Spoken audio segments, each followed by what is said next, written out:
तो बात करते हैं आज की फ्रेशर के लिए बेस्ट गवर्नमेंट नर्सिंग एग्जाम कौन सा होता है, आप अपना करियर कैसे चूज करते हैं।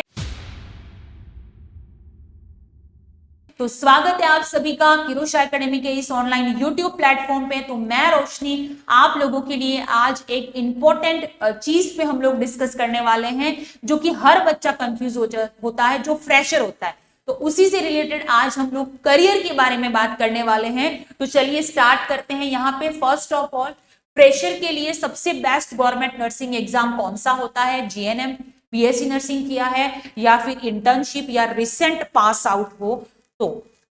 नेक्स्ट है, सबसे पहले एक मिथ तोड़ते हैं, गवर्नमेंट जॉब सिर्फ एक्सपीरियंस्ड नर्स को मिलती है। यानी कि आपके दिमाग में अगर ये चल रहा है कि नहीं यार मेरे पास एक्सपीरियंस नहीं होगा तो मुझे गवर्नमेंट जॉब कैसे मिलेगी, ये सबसे बड़ा मिथ है आप लोगों का, ऐसा कुछ भी नहीं होता है। ठीक है, ये बात पूरी तरीके से सही नहीं होती। हर रिक्रूटमेंट की एलिजिबिलिटी अलग होती है।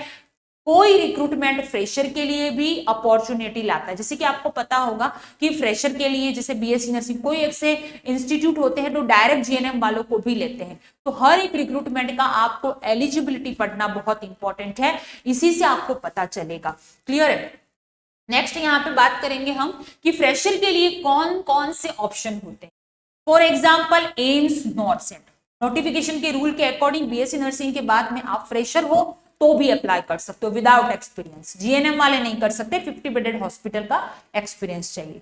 नेक्स्ट ईएसआईसी में कर सकते हैं, एम्प्लॉय स्टेट इंश्योरेंस कर सकते हैं, एनएचएम नेशनल हेल्थ मिशन में विदाउट एक्सपीरियंस, आरआरबी रेलवे में without experience, state health deputation में भी आप कर सकते हैं। हर स्टेट की अलग रिक्रूटमेंट होती है और ऑटोनोमस इंस्टीट्यूट मेडिकल कॉलेज वगैरह होते हैं, वहां पे भी फ्रेशर अप्लाई करते हैं। Next GNM versus BSc nursing.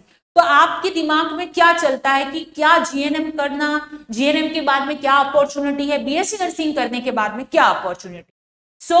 कई स्टेट रिक्रूटमेंट में अपॉर्चुनिटी सेंट्रल एलिजिबिलिटी नोटिफिकेशन पर डिपेंड करती है। ठीक है, यानी कि नोटिफिकेशन पर डिपेंड करता है अगर आपने जीएनएम किया है तो। और बीएससी नर्सिंग में सेंट्रल और स्टेट दोनों लेवल पर ज्यादा ऑप्शन होते हैं। जीएनएम फ्रेशर के लिए ऑप्शन थोड़े कम हो जाते हैं क्योंकि इसमें एक्सपीरियंस मांग लेते हैं। क्लियर है। लेकिन बीएससी नर्सिंग के लिए स्टेट हो चाहे सेंट्रल हो, उसमें क्या होता है कि अपॉर्चुनिटी बहुत ज्यादा होती है। तो कई रिक्रूटमेंट बीएससी को प्रेफरेंस देती है। फाइनल डिसीजन हमेशा ऑफिशियल नोटिफिकेशन के अकॉर्डिंग ही होता है कि नोटिफिकेशन में क्या लिखा हुआ है। अगर आप इंटर्नशिप कर रहे हैं तो इंटर्नशिप कंप्लीट होने के बाद काफी अपॉर्चुनिटी जो है वो आपके लिए ओपन हो सकती है। तो प्रिपरेशन इंटर्नशिप के साथ में भी स्टार्ट हो सकती है। ऐसा कुछ नहीं है कि आप कहीं इंटर्नशिप करें जीएनएम के बाद में कहीं पे जॉब करें तो आप वहीं से अपनी प्रिपरेशन शुरू कर दीजिए, ताकि जब भी आप एग्जाम के लिए एलिजिबल हो तो तुरंत आपका सिलेक्शन हो जाए। Core nursing subject medical surgical nursing, pedia, fundamental of nursing, OBG, mental health, ये कोर सब्जेक्ट होती हैं, तो उन पे आपको फोकस करना है। डेली एमसीक्यू प्रैक्टिस कीजिएगा और प्रीवियस ईयर के क्वेश्चन पढ़ने हैं आपको, एंड मॉक टेस्ट देना है, और रीजनिंग और इंग्लिश को भी उतना ही समय देना है। क्लियर है, क्योंकि वो आपके स्कोर को बढ़ाने में हेल्प करते हैं।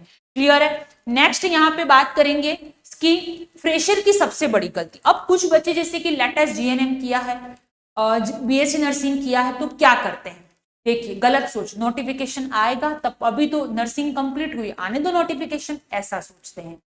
सही अप्रोच, जब नोटिफिकेशन आए तब रिवीजन शुरू होना चाहिए प्रिपरेशन में, यानी कि उससे पहले आपका पढ़ना हो जाना चाहिए। जब नोटिफिकेशन आए तब तो आपको रिवाइज करना है, ये बेटर प्रिपरेशन यहाँ पर होती है। ठीक है, तो सिलेक्शन उन्हीं का होता है जो तैयारी पहले से करते हैं। प्रिपरेशन का सही ऑर्डर, स्ट्रॉन्ग नर्सिंग फाउंडेशन को स्ट्रॉन्ग करना है, डेली एमसीक्यू प्रैक्टिस कीजिए, प्रीवियस ईयर के क्वेश्चन पढ़िए, मॉक टेस्ट दीजिए, रीजनिंग इंग्लिश कंप्यूटर पढ़ना है, और टारगेट एवरी सूटेबल रिक्रूटमेंट, यानी कि जो भी आप एलिजिबल क्राइटेरिया में फिट बैठते हो उसको आपको प्रिपरेशन करनी है। क्लियर है। नेक्स्ट, क्या सिर्फ एक एग्जाम को जो टारगेट करना सही है या गलत, देख लीजिए। तो एक एग्जाम का वेट, यानी कि अगर वो डिले या पोस्टपोन हो गया, फॉर एग्जाम्पल आरआरबी, ठीक है, आप उस एग्जाम की प्रिपरेशन काफी टाइम से करो कि वही आएगा और वही दूंगी, उससे पहले कोई एग्जाम नहीं देना। प्रिपरेशन तो आप नर्सिंग की कर रहे हो, फिर क्या दिक्कत है। लेकिन बहुत सारे बच्चे ऐसे होते हैं, तो आपका पूरा साल इसमें वेस्ट हो जाएगा। स्मार्ट स्ट्रेटेजी होती है एक प्रिपरेशन मल्टीपल अपॉर्चुनिटी, यानी कि एक बार नर्सिंग की तैयारी करनी है, कोई भी एग्जाम आप नर्सिंग का दे सकते हो, ये प्लानिंग आपकी होनी चाहिए। नेक्स्ट यहाँ पे कि फ्रेशर के लिए बेस्ट माइंडसेट, अगर आप फ्रेशर हैं तो आपके लिए बेस्ट माइंडसेट क्या होना चाहिए। स्किल बिल्ड करो, अपनी फाउंडेशन को स्ट्रांग बनाओ, मल्टीपल एग्जाम को आपको टारगेट करना है, एक को नहीं। नोटिफिकेशन को फॉलो करना है, हर वीक आपको मॉक टेस्ट देना है, और प्रिपरेशन का यही कंसिस्टेंसी रखोगे तो सिलेक्शन आपका भी जरूर हो जाएगा। और गवर्नमेंट जॉब लक से नहीं मिलती है, प्रिपरेशन से मिलती है, ये बात याद रखिएगा। ठीक है, नेक्स्ट फाइनल मैसेज, अगर आप फ्रेशर हैं तो आपको बिल्कुल भी स्ट्रेस लेने की जरूरत नहीं है कि एक्सपीरियंस वाले का हो जाएगा, हमारा कहाँ हो जाएगा सिलेक्शन, तो ऐसा कुछ भी नहीं है। ठीक है, कैसे आप प्रिपरेशन करेंगे तो अपॉर्चुनिटी तो आएगी, लेकिन उससे पहले हमें रेडी रहना है। नोटिफिकेशन आया तब आप तैयारी शुरू कर रहे हो, नहीं होगा सिलेक्शन, उससे पहले ही आपको प्रिपरेशन को स्टार्ट करना। तो अभी स्टार्ट करो, हर दिन हर एक स्टेप को आगे बढ़ाना है, कंसिस्टेंसी रखनी है, और रेडी रहो। जब नोटिफिकेशन आए तब आपके माइंड में ये होना चाहिए कि एग्जाम कब होगा, अब मैं पूरी तरीके से इस एग्जाम के लिए रेडी हूं। ठीक है, ये माइंडसेट जो है वो आपका होना चाहिए। और अब हम लोग आज का हमारा ये जो टॉपिक था वो ये था कि फ्रेशर को क्या करना चाहिए, कि प्रिपरेशन स्टार्ट करनी चाहिए या नोटिफिकेशन का वेट करना चाहिए। तो इसका जवाब आपको मिल गया होगा।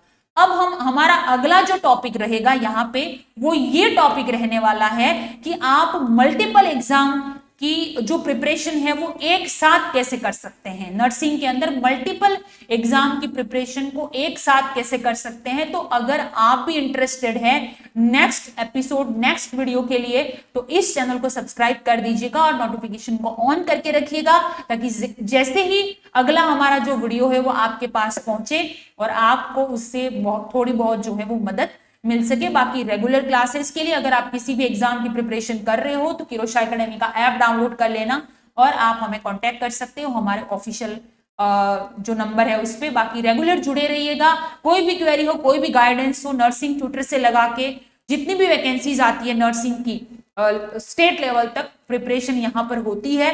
तो अगर आप प्रिपरेशन करना चाहते हो, एम्स के एक्सपर्ट के साथ जुड़ना चाहते हो, तो जुड़े रहिएगा किरोशा एकेडमी के साथ में। Thank you very much.